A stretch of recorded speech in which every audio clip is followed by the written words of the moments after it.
general topik pembahasan kali ini kan elektronik government atau pemerintahan elektronik ya. Jadi kayak elektronik government ini merujuk kepada pemanfaatan teknologi informasi dan komunikasi atau digitalisasi. Tujuannya untuk meningkatkan efisiensi, transparansi, partisipasi publik, dan pelayanan yang diberikan oleh lembaga. Di dalam e-government ini ada beberapa konsep, yaitu yang pertama ada electronic administration, yang kedua ada electronic services, yang ketiga ada electronic participation.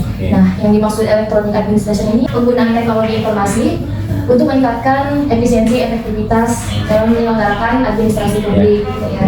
Jadi kayak melibatkan penerapan teknologi untuk menyederhanakan proses administratif, tentunya ya Pak, meningkatkan aksesibilitas data dan mempercepat alur kerja gitu. Lalu untuk e-service di sini pelayanan elektronik merujuk kepada suatu pelayanan yang disediakan gitu, maupun secara platform atau di website, jadi kayak pelayanannya secara digital gitu.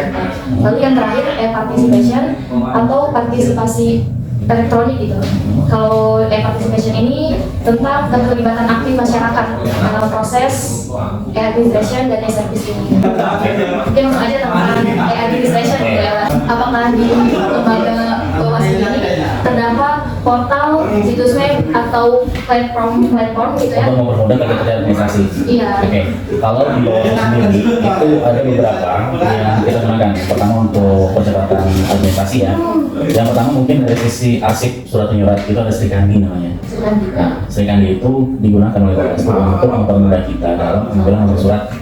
Begitu juga untuk proses tanda tangan digital. Seperti itu ya. Itu untuk administrasi yang pertama. Yang kedua, untuk pelaporan keuangan misalnya, pembukuan itu kita pakai aplikasi Sakti karena kan Bawaslu ini merupakan instansi pusat, bukan lagi instansi daerah. Jadi kita menginduk data-data yang digunakan oleh Bawaslu RI.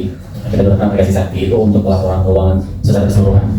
Ada juga yang kita pakai itu berkaitan dengan e-money Bapenas. E-money Bapenas itu berbasis web, di mana kita melaporkan secara rutin kinerja kita, pencapaian output kita. Itu untuk administrasi. Jadi secara garis besar, apakah ada proses ke arah sana? E-administration itu ada. Selanjutnya, bagaimana Bawaslu di Kabupaten Pandeglang ini menggunakan teknologi informasi, misalnya dalam kegiatan pengawasan pemilu atau pilkada? Ada beberapa, ini berkaitan dengan pelayanan ya, service ya. Nah, ada beberapa yang kita gunakan, terutama ketika pelaksanaan tahapan kampanye, misalnya itu ada namanya Sigap Lapor. Sigap Lapor itu program yang digunakan, yang bisa diakses lah ya oleh masyarakat juga, bisa diakses oleh jajaran yang tadi bawah untuk melaporkan jika ditemukan adanya pelanggaran atau misalkan diketahui adanya indikasi pelanggaran yang dilakukan oleh baik peserta pemilu maupun masyarakat yang terafiliasi dengan salah satu partai atau peserta pemilu yang memang bukan pada masa tahapannya. Itu bisa menggunakan Sigap Lapor itu sendiri. Itu contohnya ya, contoh checklist. Kemudian ketika di hari pemungutan suara, teman-teman kita di PPPS menggunakan aplikasi untuk memfoto C1 yang digunakan sebagai alat bukti yang kemudian disinkronkan antara hasil perhitungan suara manual dengan real. Kalau untuk service ya lebih itu sih. Kalau untuk e-participation itu juga ada. Ini kaitannya dengan wadah kader pengawas partisipatif. Nah, ada di Bawaslu itu berjenjang baik dari RI sampai ke tingkatan kita di bawah itu ada namanya kader pengawas partisipatif. Mereka ini dibentuk dari di tingkatan masyarakat di tingkatan bawah gitu ya, memberikan pemahaman meskipun mungkin sampai dengan saat ini mungkin bisa dibilang efektif gitu ya, karena pemahaman masyarakat tentang pengawasan itu juga masih minim ya, bisa dikatakan demikian.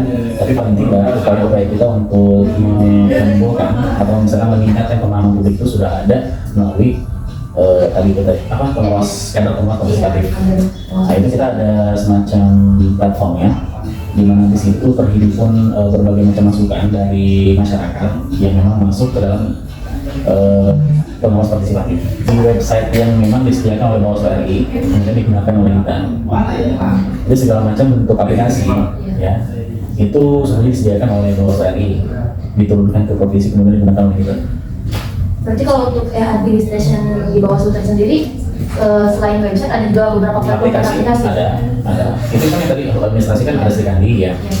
Kemudian untuk dengan aplikasi lainnya, kalau dulu ada SAS, BNN, kayak gitu ya, cuma kan sekarang sudah penyederhanaan. Kalau dulu kan ada masing-masing aplikasinya tuh untuk pengolahan aset, untuk pembukuan itu masing-masing aplikasinya, untuk perencanaan itu masing-masing aplikasinya. Cuma kan per 2021, karena kita masuk ke dalam satker piloting, bahwa itu satker piloting, akhirnya segala macam untuk aplikasi itu dijadikan satu, menjadi aplikasi sakti. Nah, aplikasi sakti itu berbasis web. Jadi kalau yang dulunya lewat aplikasi harus download APK-nya dulu gitu ya, untuk laporan bayaran segala macam, termasuk juga untuk penggajian. Nah sekarang udah masuk dalam sakti semua. Kalau untuk tingkat partisipasinya bagaimana menurut Bapak?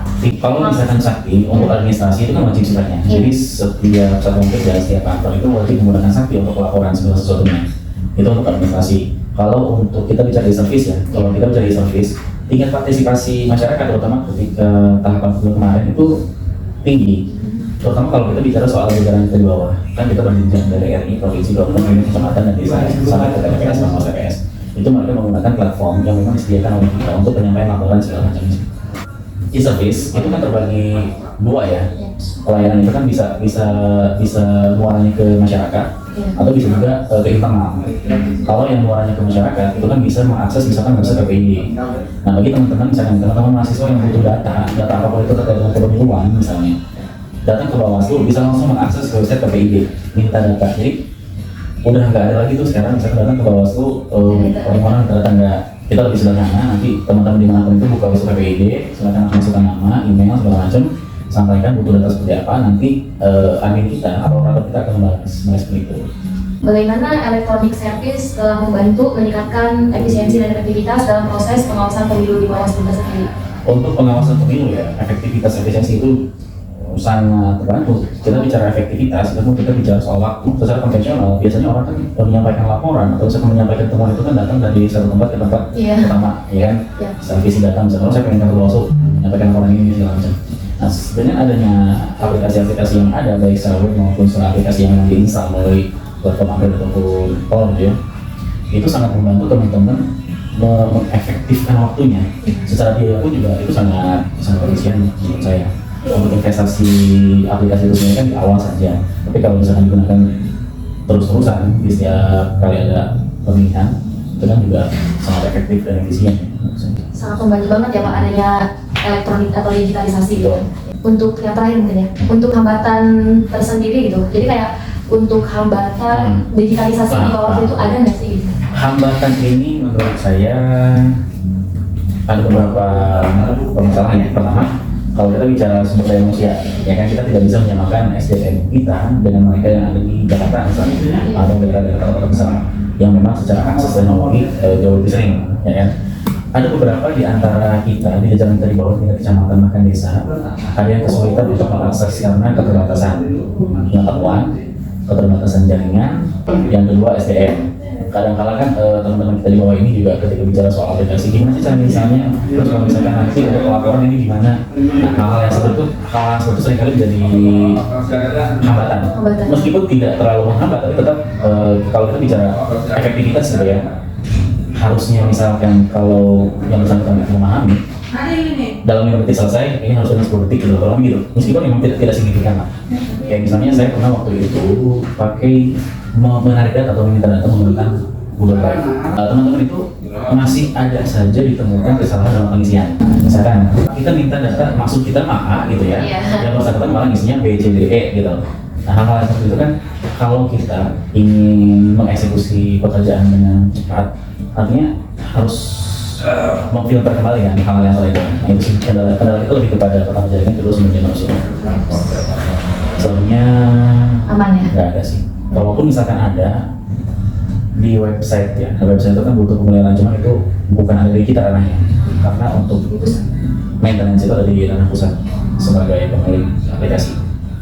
Seringkali error dan lain sebagainya, seringkali server nova atau down gitu sih. Terus Pak, kebetulan saya juga udah riset ya tentang website Bawaslu sendiri. Itu kira-kira untuk pengupdate atau penguploadannya tergantung ada hal yang memang mesti dipublish atau memang ada periode tertentu apa bagaimana ya? Nah, untuk publikasi, publikasi itu kalau rutin kita biasanya melalui media sosial. Media sosial. Ya kan, bisa dari Instagram, selain daripada website, kita jarang update di website, bukan jarang sih. Belakangan ini jarang, itu karena website itu sedang maintenance. Jadi website yang lama sedang dialihkan ke Unigate sekarang. Ini kan merangkum seluruh keseluruhan Bawaslu. Kalau dulu mungkin di website Bawaslu masing-masing daerah itu dikelola masing-masing dengan masing-masing pihak penyedia. Nah untuk sekarang sudah dialihkan, dikelola langsung oleh Bawaslu RI, sehingga website yang ada sekarang itu betul-betul memang tersentralisasi, fleksibel lah. Nggak ada target setiap hari harus melakukan publikasi, tergantung kebutuhan. Tergantung kebutuhan gitu ya, selain pekerjaan juga informasi gitu. Betul. Ya. Mungkin itu aja sih Pak topik wawancara kita pada hari ini gitu ya.